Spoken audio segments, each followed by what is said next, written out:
السلام عليكم ورحمة الله وبركاته أصدقائي المتابعين الكرام، ورجعت لكم بفيديو جديد. وبمناسبة معرض الكتاب، فعاملين ترشيحات لكتب 2025 أو نزلتي يعني المعرض في 2025.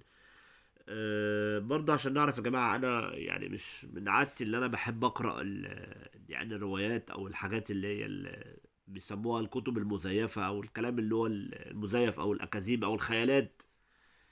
آه، اصلا يعني تمام. فانا كل الكتب اللي انا بشتريها يعني كتب هادفه، يعني بنزل اشتري كتب هادفه سواء بقى طبيه علميه تاريخ، او حاجات يعني بيسموها اللي هي الحاجات اللي هي بتخفف عن روح، زي اللي انت مثلا تقرا في الظواهر الغريبه، الالغاز، الحاجات اللي هي العجائب والكلام ده كله انا بحبها جدا. فدي اغلب قراءاتي يعني. او علم النفس طبعا، وده انا اساسا باحث في علم النفس، برضو من ضمن الحاجات اللي هي بحبها جدا. فانا اقول لكم الكتب اللي انا اشتريتها من المعرض، ماشي. وبعد كده في فيديو تاني يا ريت تتابعوه على القناه بتاعتي على اليوتيوب وعلى صفحتي، صفحه احمد ابو سمره، بخصوص معرض الكتاب، وتشتري ايه من معرض الكتاب وما تشتريش ايه. فانا اشتريت يا جماعه كتاب خرافات طبيه. هو يعتبر اصدار قديم يعني مش اصدار جديد، بس الكتاب دوت طبعة منشورات ذات السلاسل طبعا. هو اساسا الدكتور عبد الملك احمد عبد الملك. الكتاب ده رائع جدا يا جماعه، كتاب قوي جدا جدا للناس اللي هي بتحب ان هي تقرا في المجال الطبي او الحاجات الطبيه والعلميه، سواء الناس يعني مختصين في المجال ده، او اللي انت اللي هو عايز ايه يعني مجرد بس الايه العلم بالشيء، او بيحب ان هو يفيد نفسه. فالكتاب ده يا جماعه خرافات طبيه. الكتاب ده زي ما انتم شايفين كده يعني كتاب محترم جدا، وكان عليه السنه دي وكانت مفاجاه بالنسبه لي تقريبا خصم 50%. الكتاب ده على على صفحات الانترنت عامل 800، ونزل في المعرض ب 400 جنيه. كتاب خرافات طبيه دكتور احمد عبد الملك، وكتاب جميل جدا.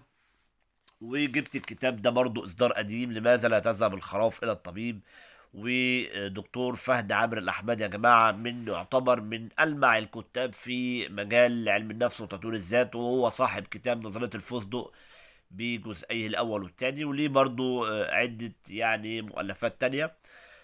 فانا فضلت الكتاب ده ان هو عامله هو وزوجته، وكتاب برضو جميل جدا في المجال الطبي والصحي بمعنى اعم.